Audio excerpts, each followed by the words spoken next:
존귀하신 하나님 아버지시여, 우리의 구주 예수 그리스도를 인하여 한없는 사랑에 영광과 찬송을 올려드립니다. 하나님 은혜 안에서 부족하고 보잘것없는 저희들 자녀로 삼아주시고 예배자의 삶을 살아온 한 해를 인도하신 섭리에 감사를 드려옵나이다. 다시 구원의 즐거움을 회복하소서.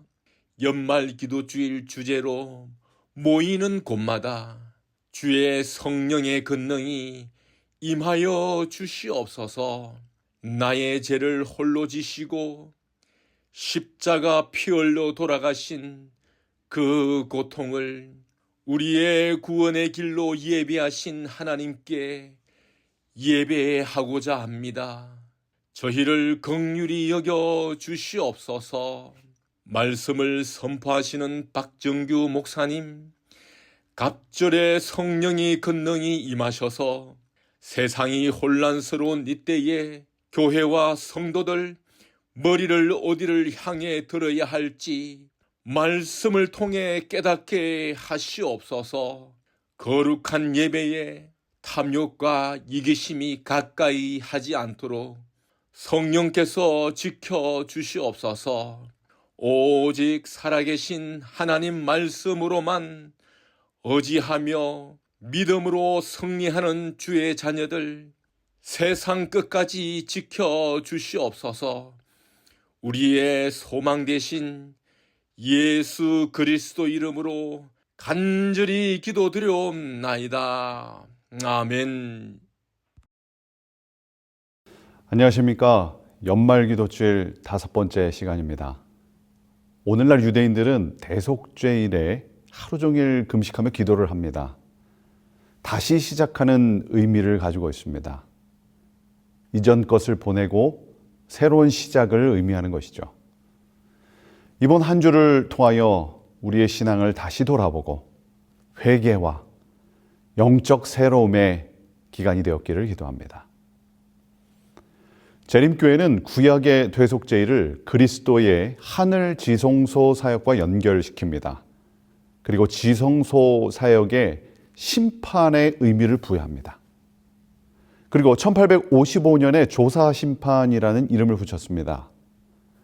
그런데 이 단어는 지속적으로 도전을 받았죠. 그래서 결국 1960년대에는 재림전 심판이라는 이름을 같이 사용하게 되었습니다. 오늘은 구원론의 관점에서 심판을 다시 생각하여 우리 그 말씀을 나누도록 하겠습니다. 전도서 12장 14절입니다. 하나님은 모든 행위와 모든 은밀한 일을 선악간에 심판하시리라. 크리스마스가 되면 울면 안 돼라는 노래를 부릅니다. 울면 안 되는 이유가 있습니다. 바로 산타클로스 할아버지는 다 알고 계십니다. 누가 착한 앤지 나쁜 앤지 안다는 것이죠. 우리가 잠잘 때나 짜증날 때 모든 것을 보십니다. 그리고 할아버지는 판단하여 심판하여 선물을 주시기도 하고 안 주시기도 합니다. 그래서 선물을 받기 위해 어린이들은 울면 안 되는 것입니다. 그분이 오시기 전에 착한 일을 많이 해야 선물을 받을 수 있는 것입니다. 생각보다 엄청나게 무서운 노래입니다. 할아버지가 우리의 모든 것을 아시고 모든 것을 보고 계신다. 이 그림은 1873년 MG 켈로그, 우리가 아는 그 시리얼 발명한 켈로그 의사와 친척인 분입니다. 그분이 그렸습니다. 중앙에는 십자가와 십계명이 달린 선악과 나무가 있었고요.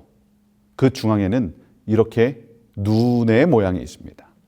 신이 모든 것을 보고 계신다는 의미입니다. 아마도 미국 화폐 1달러에 있는 그 눈과 같은 의미로 사용될 것 같습니다. 잠언 15장 3절입니다. 여호와의 눈은 어디서든지 악인과 선인을 감찰하시느니라. 한국은 우리가 카페에 지갑이나 노트북을 놓고 가도 가져가지 않는다고 합니다. 국민들의 도덕적인 지표가 높아진 것으로 평가됩니다. 하지만 어떤 사회학자는 이게 다 CCTV 덕분이라고 합니다.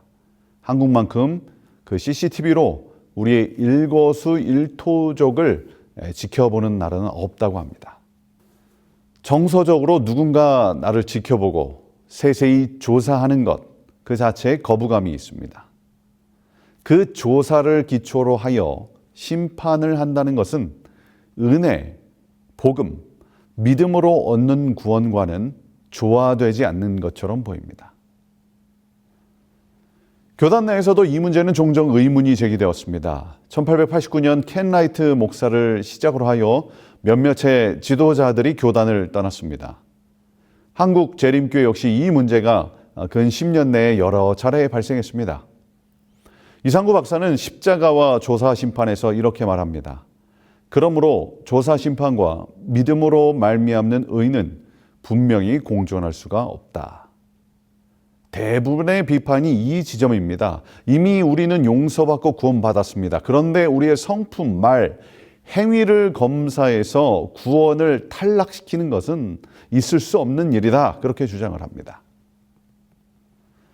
그런데 이러한 논쟁은 사실 우리만 가지고 있는 것은 아닙니다. 1844년 시작된 심판을 제외하고 이야기하면 심판에서 행위는 어떤 역할을 하는가에 대한 논쟁들이 있습니다. 최후 심판에서 행위의 역할 논쟁이라는 책입니다. 그 주장의 첫 번째는 바로 전통적 개혁주의의 주장입니다.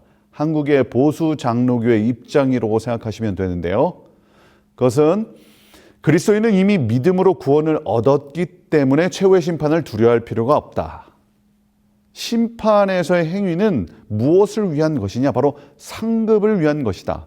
구원의 여부를 결정하는 것이 아니라 상을 주는 심판입니다. 그래서 이 심판에는 두려움이 전혀 없습니다.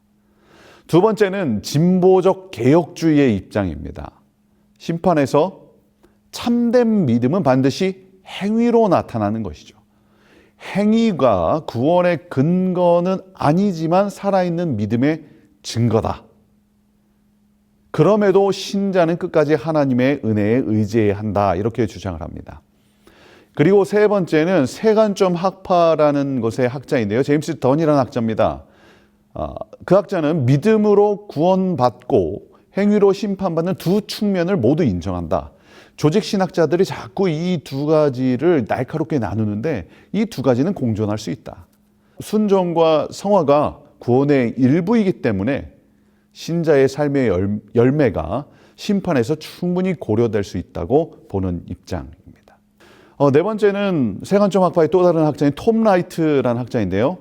최후의 심판에서 신자의 최종적인 의로움, 칭의는 그의 삶 전체를 기준으로 결정됩니다. 쉽게 얘기해서 우리의 삶을 통해서 그 구원이 결정되는 것이죠. 그러나 그 삶은 인간의 힘이 아니라 그리스도와의 연합, 그리고 성령의 은혜로 가능하다고 보는 입장입니다. 그리고 마지막으로 로마 가톨릭 교회입니다. 하나님의 은혜는 선한 행위를 가능하게 하고요. 그 행위는 구원의 공로가 될 수 있다고 주장합니다. 따라서 구원은 은혜로 시작되지만 인간의 협력이 구원의 완성에 기여한다. 이런 입장입니다. 이렇게 심판에서 행위의 역할은 다양하게 나타납니다. 또 하나의 흥미로운 사실은 감리교의 학자인 토마스 오덴이라는 학자가 있는데요. 이 학자는 조사 심판이라는 단어를 아예 사용합니다. 그는 이렇게 주장합니다.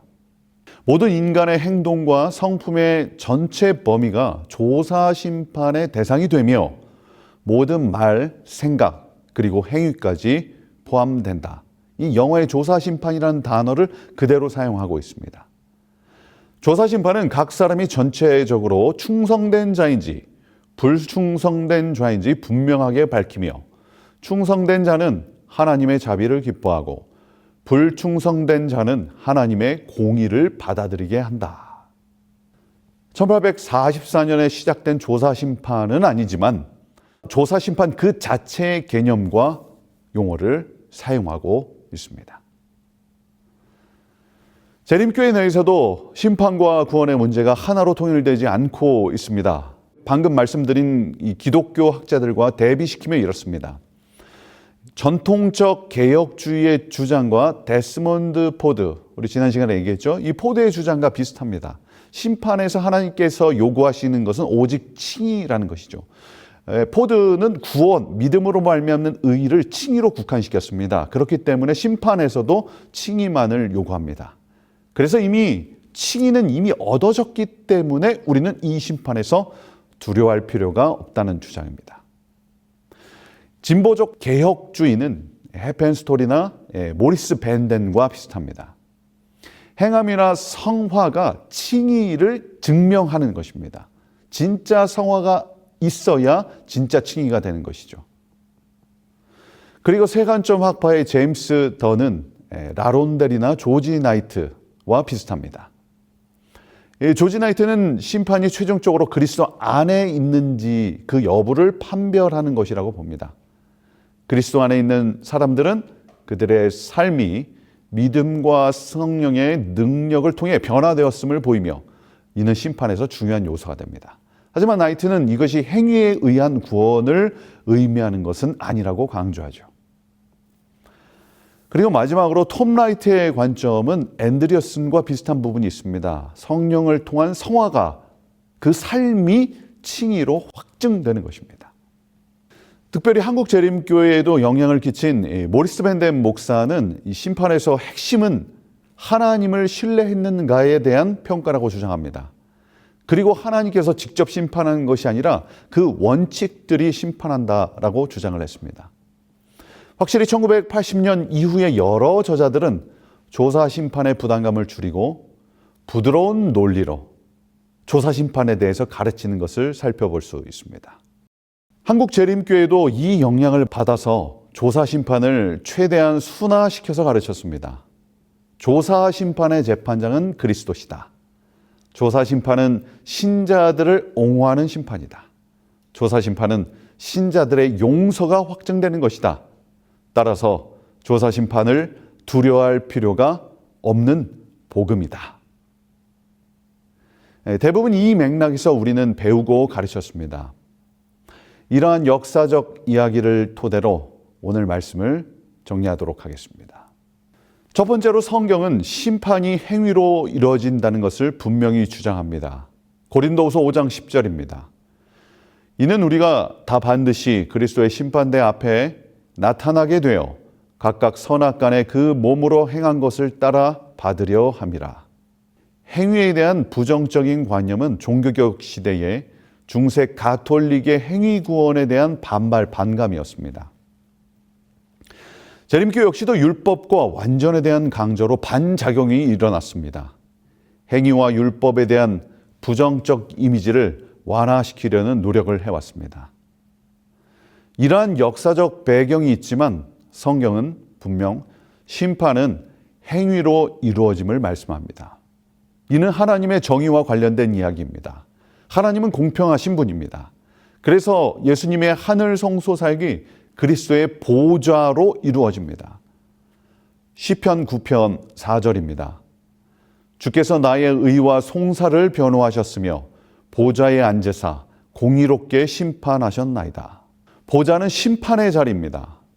솔로몬 왕이 한 아이를 놓고 자기 아들이라 주장하는 두 여인을 심판합니다.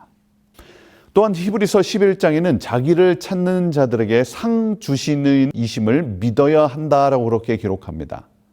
여기서 상 주신다라는 말은 단순한 상이 아니라 갚아주신다는 뜻입니다. 하나님은 우리의 행위에 반드시 응답하세요. 그 행위에 따라서 영광으로 갚으시기도 하고 악하면 심판으로 갚으신다는 것입니다.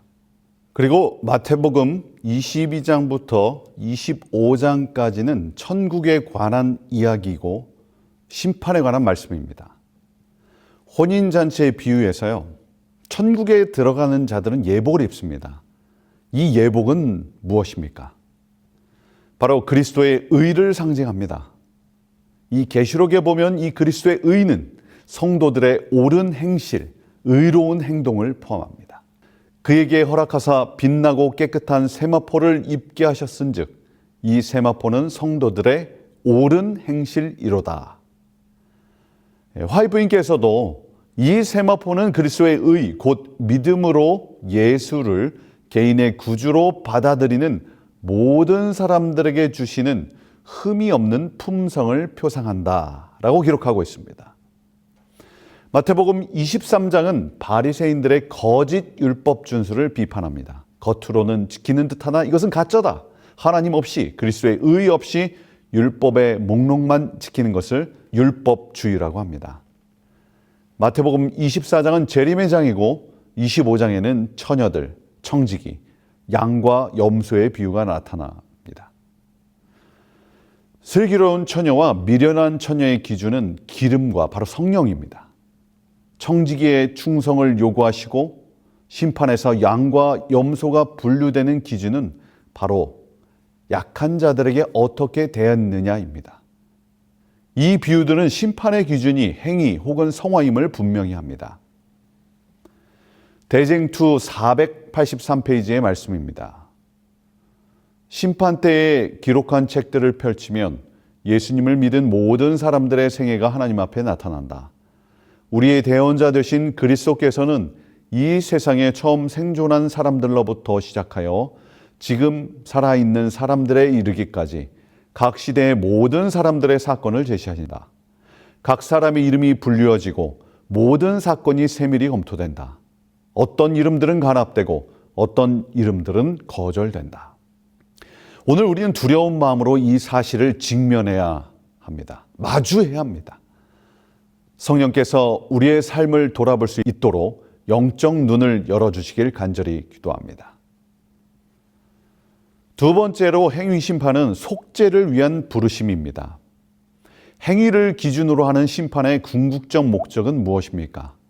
이는 율법의 기능과 동일합니다. 율법은 우리 자신의 모습을 보여주고 그리스도께로 이끄는 몽학 선생입니다. 마찬가지로 행위 심판은 우리를 처벌하는 것이 궁극적 목적이 아니라 우리를 그리스도께 다시 나아오게 함입니다. 용서와 속죄를 하기 위함이죠. 그래서 이사야서는 말씀합니다. 여호와께서 말씀하시되 오라 우리가 서로 변론하자.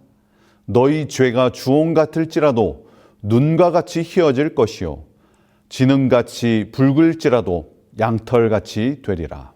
하나님께서 죄인들을 부르십니다. 용서와 회개를 촉구하십니다. 아담을 부르시고 가인을 부르셨습니다. 세리와 죄인들을 부르시고 바울을 부르셨어요.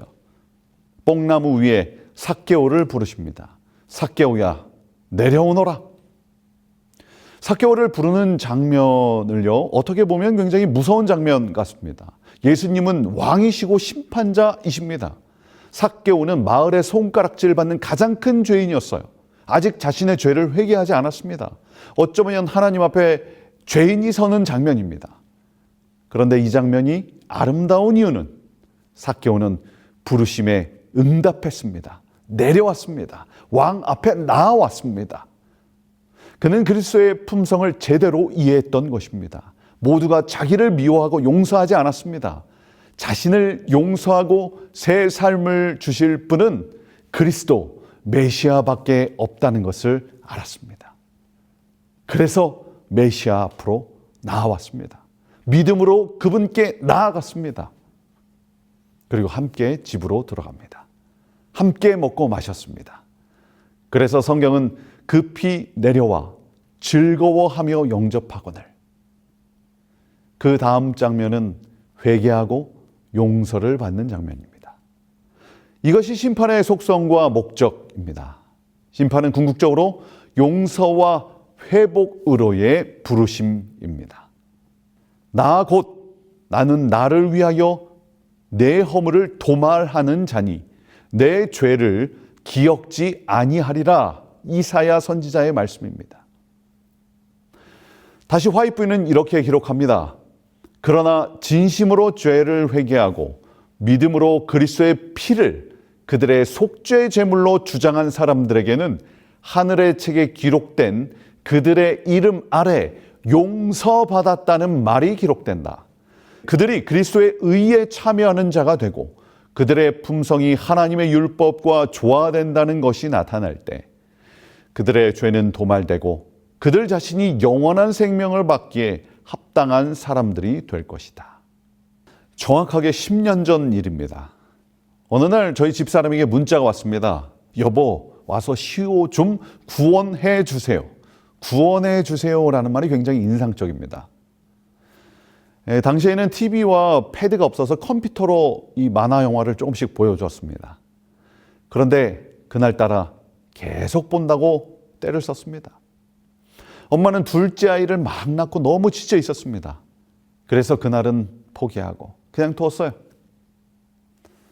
집에 도착하니까 사진과 같이 이러고 있는 것입니다. 밤 10시였어요. 3살짜리 아이가 5시간 동안 저러고 있었습니다. 제가 왔는데 온지도 몰라요. 눈이 빨갛게 충혈되었습니다. 바지에는 오줌이 화석처럼 굳어져 있었습니다. 그리고 간지러워서 다리를 벅벅 긁었는지 자국이 남아 있었어요. 그 모습을 보고 저의 심장이 아주 강하게 뛰기 시작했습니다. 분노가 올라왔습니다. 컴퓨터를 던지고 싶은 마음이 들었습니다. 이 아이의 다리 몽둥이를 부러뜨려야 하나. 우리 어른들이 자주 쓰시는 말씀이죠. 그런 생각이 들었습니다. 그런데 저의 행동에 저도 놀랐습니다. 오줌으로 뒤범벅된 그 망가진 아이를 꽉 안고 말했습니다. 시우야, 미안해. 아빠가 지켜주지 못해서 미안해. 그리고 아이를 꽉 안아줬습니다. 아이를 데리고 화장실에 가는데 아이가 말합니다. 하나만 더. 아이는요, 절대 만화와 게임을 이기지 못합니다. 끊지 못합니다. 우리도 사실 죄를 이기지 못합니다. 그래서 우리의 삶은 많이 아프고 상처를 입은 것입니다. 우리의 노력과 우리의 의지로 해결할 수 없는 그 지점들이 있어요. 아무리 노력해도 씻겨지지 않는 그 상처와 죄의 문제가 있습니다. 그래서 예수님께서는 그런 우리를 안아주시기 위해서, 옷 입혀주시기 위해서, 깨끗하게 씻겨주시기 위해서, 구원을 주시기 위해서 오신 것이죠.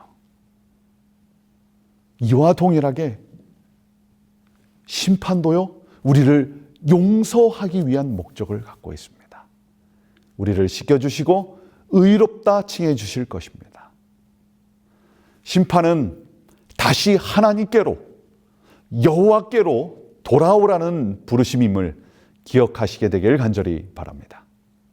세 번째로 심판은 실제로 죄를 끊어버리라는 기별입니다. 예수님께서 가늠한 여인의 죄를 용서하셨습니다. 그리고 말씀하셨어요. 가서 다시는 죄를 범치 말라. 삭개오도 주님을 만나고 다시 과거의 죄를 반복하지 않기로 결심합니다. 성경은 죄는 어느 정도 용납이 된다. 우리는 죄인이기 때문에 죄를 지을 수밖에 없다. 이렇게 말씀하지 않습니다. 원죄를 인정해도 그것이 죄를 용납한다는 의미는 아닙니다.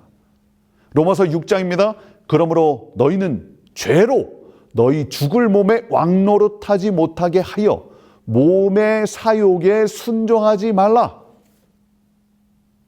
죄가 너희를 주관하지 못하리니 이는 너희가 법 아래 있지 아니하고 은혜 아래 있음이라. 고린도전서 15장 34절입니다. 깨어 의를 행하고 죄를 짓지 말라. 요한일서의 말씀입니다. 하나님께로부터 난 자마다 죄를 짓지 아니하나니 이는 하나님의 씨가 그의 속에 거하며 저도 범죄하지 못하는 것은 하나님께로부터 났습니다. 이 성경절에 나타나는 죄는 죄된 본성, 원죄이기보다는 우리의 의지로 자각하고 짓는 죄를 말합니다. 그러나 우리의 현실은 어떻습니까? 끊임없이 반복되는 죄들이 있을 수도 있습니다. 아무리 노력하고 해결하려고 해도 해결되지 않는 죄의 문제가 있습니다. 이 문제에 대해서 장로교회 목사님과 감리교회 목사님은 다른 해결책을 내놓았습니다. 제가 유심히 유튜브를 봤습니다. 이 같은 주제를 놓고 어떻게 설교하는지 살폈습니다.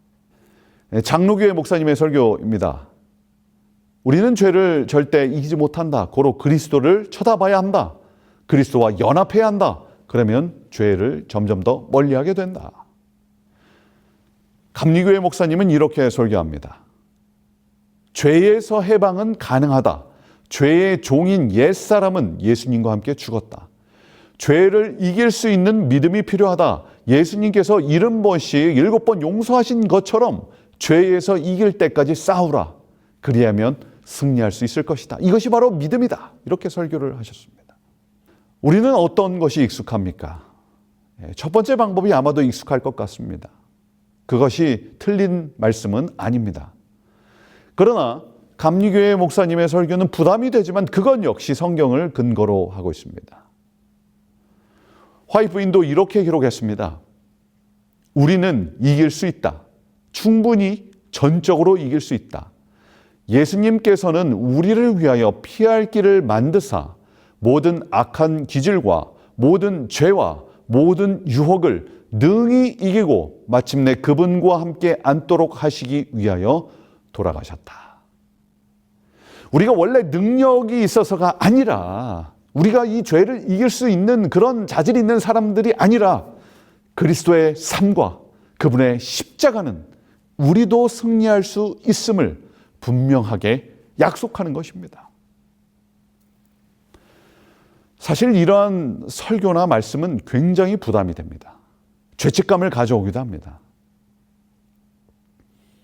저도 개인적으로 이러한 말씀을 준비하는 것도 힘들고 하고 나서도 고통스러울 때가 있습니다.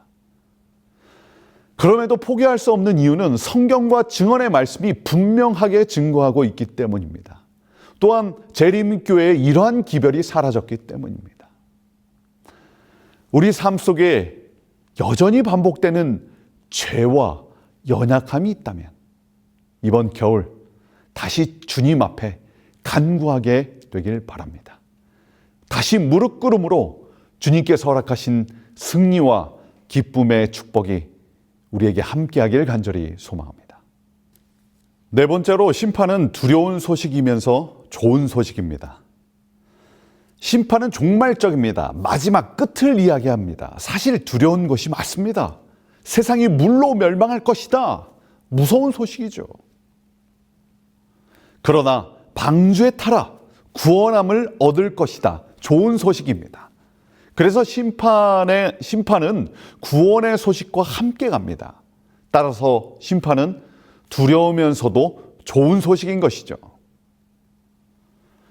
심판은 우리 자신의 모습을 똑바로 보라는 외침입니다. 우리가 지금 어디에 있는지 깨달으라는 말씀입니다. 오늘 내가 병에 걸렸는지 병원에 가서 검사 받으라. 주제 파악하라는 것입니다. 오늘 너의 모습을 파악했으면 다시 여호와께 돌아오라. 수고하고 무거운 짐진 자들아, 다 내게로 오라. 회개하라. 천국이 가까웠다. 무너졌도다 큰 성 바벨론이요. 바벨론이 무너지니 거기서 나오라. 죄악의 삶을 청산하고 소돔과 고모라에서 나오라. 끊어내라. 하나님을 두려워하며 그에게 영광을 돌리라. 비가 온다. 방주에 타라. 무너진다. 나와라. 그분이 오신다. 회개하라. 참회하라. 준비하라. 굉장히 부담되는 이야기입니다. 내 마음 편하라는 소식이 아닙니다. 주님 오신다. 심판의 시간이다. 너의 죄를 버려라. 불편함이 분명히 있는 기별입니다. 2004년 쓰나미가 인도네시아를 강타할 때 어떤 마을에서 일어난 일입니다. 인구 300여 명쯤 작은 마을이었습니다. 그날따라 바닷물이 쭉 빠져나가 있었고 수천 마리의 큰 고깃대들이 모래사장 위에서 팔떡팔떡 뛰고 있었습니다. 주민들은 환호성을 지르며 세숫대야와 바구니로 주워 담기 시작했습니다. 한 30분 뒤 누군가 소리쳤습니다. 큰 파도가 오고 있어요. 빨리 도망쳐요. 그러나 사람들은 아랑곳하지 않고 더 담기 위해서 애를 썼습니다. 두 번째 파도가 몰아쳤고 그들은 고기를 가득 움켜쥔 채로 수장되고 말았습니다. 그 장면을 CNN 해설자는 무겁게 담긴 고기 그릇만 버렸더라면, 그리고 바로 뒤 야산만 올라갔어도 살았을 것을, 이렇게 탄식했습니다. 나오라고 할 때 나와야 합니다.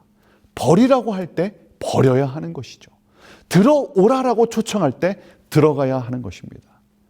하나님을 두려워하며 그에게 영광을 돌리라. 두려움과 떨림으로 너희 구원을 이루라. 이 말씀은 인간적 무서움, 그 두려움, 공포를 의미하지 않습니다. 하나님의 존재를 경험하는 두려움입니다. 하나님의 임재 앞에 서는 것입니다. 작은 피조물이 창조주 앞에 섰을 때는 두려울 수밖에 없는 것이죠. 우리는 야곱이 형을 속이고 도망한 이야기를 잘 압니다. 그는 죽음의 공포에서 두려워하며 도망가고 있었습니다. 괴로움 속에서 겨우 잠이 들었어요. 꿈속에서 그는 하늘에 닿는 사닥다리를 보았고 하나님께서 함께 하시겠다는 약속을 하셨습니다. 꿈에서 깨고 나서 야곱은 내가 두렵도다, 여기가 하나님의 집이다 라고 말했습니다. 꿈을 꾸고 두렵다고 고백했습니다. 인간적인 결정으로는 언제가 더 두려웠을까요? 꿈꾸기 전일까요? 아니면 꿈을 꾼 후일까요? 꿈을 꾸기 전에는 인간적인 두려움이었습니다. 그러나 꿈을 꾼 다음에는 하나님의 임재를 경험하는 두려움이었습니다. 하나님의 임재의 두려움은 경외와 순종으로 이어집니다. 이렇게 야곱은 마음의 평안을 얻고 여행길에 오르게 됩니다. 시편 22편의 말씀입니다. 여호와를 두려워하는 너희여 그를 찬송할지어다. 두려움과 찬송이 함께 가는 것이 굉장히 모순되어 보입니다. 여기서의 두려움은 바로 하나님의 임재를 경험하는 두려움, 그것은 찬송하게 하죠. 야곱의 모든 자손이여 그에게 영광을 돌릴지어다. 너희 이스라엘 모든 자손이여 그에게 경외를 돌릴지어다. 하나님의 임재를 경험하는 두려움은 그분을 경외하고 그분께 순종하고 그분을 찬송하게 하는 것입니다. 이런 의미에서 심판은 두려우면서도 좋은 소식입니다. 용서를 확증하는 것은 좋은 소식입니다. 그러나 그것을 넘어 하나님을 경외하고 그분께 영광을 돌리기 때문에 좋은 소식입니다. 즉 순종의 열매가 맺히도록 그것을 요구하는 기별이 심판의 기별입니다. 신명기 10장의 말씀입니다. 이스라엘아, 내 하나님 여호와께서 내게 요구하시는 것이 무엇이냐? 곧 내 하나님 여호와를 경외하여 그의 모든 도를 행하고 그를 사랑하며 마음을 다하고 뜻을 다하여 내 하나님 여호와를 섬기고 내가 오늘 내 행복을 위하여 내게 명하는 여호와의 명령과 규례를 지킬 것이 아니냐. 궁극적으로 경외하는 것은 하나님을 전심으로 사랑하는 것입니다. 그것이 행복이라고 신명기서는 말씀합니다. 구원의 즐거움은 바로 하나님을 사랑하고 섬길 때 주어지는 것입니다. 심판은 분명 두려운 측면이 있지만 우리를 하나님께로 이끌고 그분을 만나며 경외와 순종으로 인도하게 하는 것입니다. 정리하겠습니다. 최후 심판에서 행위의 역할에 대해 여러 다른 주장들이 있습니다. 이 기독교 안에는 여러 다른 주장들이 있어요. 그리고 특별히 웨슬리 신학에도 조사 심판의 개념이 있다는 것입니다. 우리가 너무 조사 심판의 개념을 두려워할 필요는 없는 것 같습니다. 그리고 재림교회 내에서도 심판에서 이 칭의와 성화의 역할에 대한 여러 주장들이 있습니다. 그런데 한국재림교회의 심판 기별은 칭의를 중심으로 용서를 중심으로 하는 긍정적 해석이 강조되었습니다. 그럼에도 불구하고 심판은 분명 행위 혹은 성화로 이루어집니다. 이것은 부르심과 속죄를 위한 기별입니다. 그리고 동시에 죄를 버리라는 기별을 포함하고 있습니다. 그래서 궁극적으로 심판은 두려우면서도 즐거운 소식입니다. 마지막 결론은 심판의 과정 중에 핵심은 바로 그리스도 안에서 사는 삶입니다. 오늘의 결론은 그리스도 안에 사는 삶입니다. 조지 나이트 교수는 심판에서 그리스도 안에 있는가를 하나님께서 보신다고 주장했습니다. 그리스도와 동행했는가?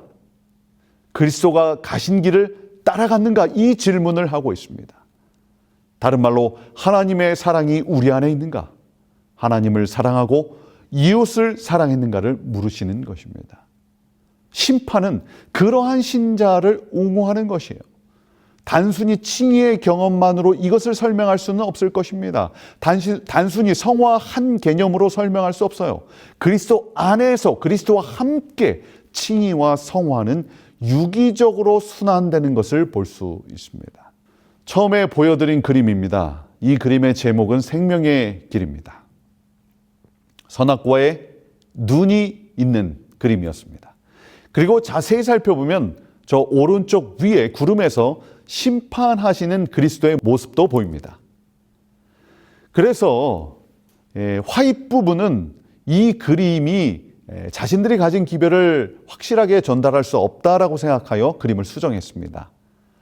그래서 1876년 나무에서 눈을 없앴습니다. 그리고 위에 그 심판하는 그리스도의 모습도 지웠습니다. 그러나 이것도 그들의 마음에 충족이 안 되었던 것 같습니다. 그래서 다음 버전이 7년 뒤 1883년에 출간됩니다. 비록 화입 목사는 남편이죠. 1881년에 세상을 떠났습니다.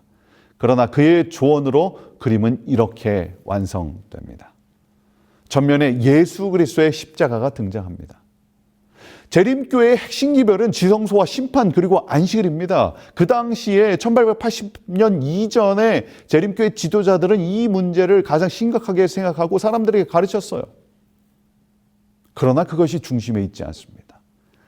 화입 부분은 그리스도의 십자가를 맨 앞에, 중심에, 그리고 가장 높은 곳에 위치시킵니다.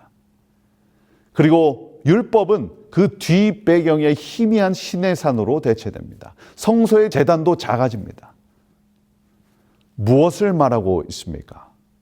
바로 살아계신 하나님, 우주의 왕이시요 창조주이신 예수 그리스도가, 우리의 주님이신 예수 그리스도가 우리의 모든 가르침의 핵심인 것입니다. 예수님이라는 분 그 자체가 가장 중요한 것입니다. 대충에는 1980년 컬러로 이 그림을 다시 그려 벽에 걸었습니다. 행위심판은 우리가 그리스도 안에 있는가 이것을 묻고 있습니다. 따라서 오늘 우리의 과제는 예수님과 더 깊이 동행하는 것입니다. 진정으로 예수님 안에 거하는 것입니다. 다시 예수님과 연합하는 것입니다. 그분 안에 용서가 있고 은혜가 있습니다. 그분 안에 속죄가 있고 승리가 있습니다.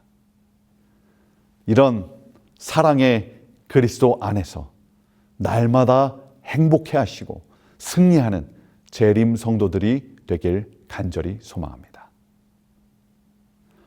사랑의 하나님, 오늘도 우리를 그리스도 안에, 그분 안에 거하게 하심을 감사드립니다. 심판의 기별이 때로는 두렵고 저희들의 마음에 큰 짐이 될 때가 있습니다. 그러나 우리를 부르고 계시는 주님의 음성임을 기억하게 하여 주시옵소서. 다시 주님께 더 가까이 나아가길 소망합니다. 다시 주님 안에서 주님과 동행하길 원합니다. 우리 안에 죄들을 버리고 성령 하나님으로 승리하는 삶을 살게 하여 주시옵소서. 주님 앞에 당당히 설 수 있는 믿음과 용기를 허락하여 주시옵소서. 주님 오시는 날까지 그리스도 안에서 승리의 삶을 살게 하여 주시옵소서. 우리의 대제사장 되시고 왕 되신 예수 그리스도의 이름으로 간절히 기도드립니다. 아멘.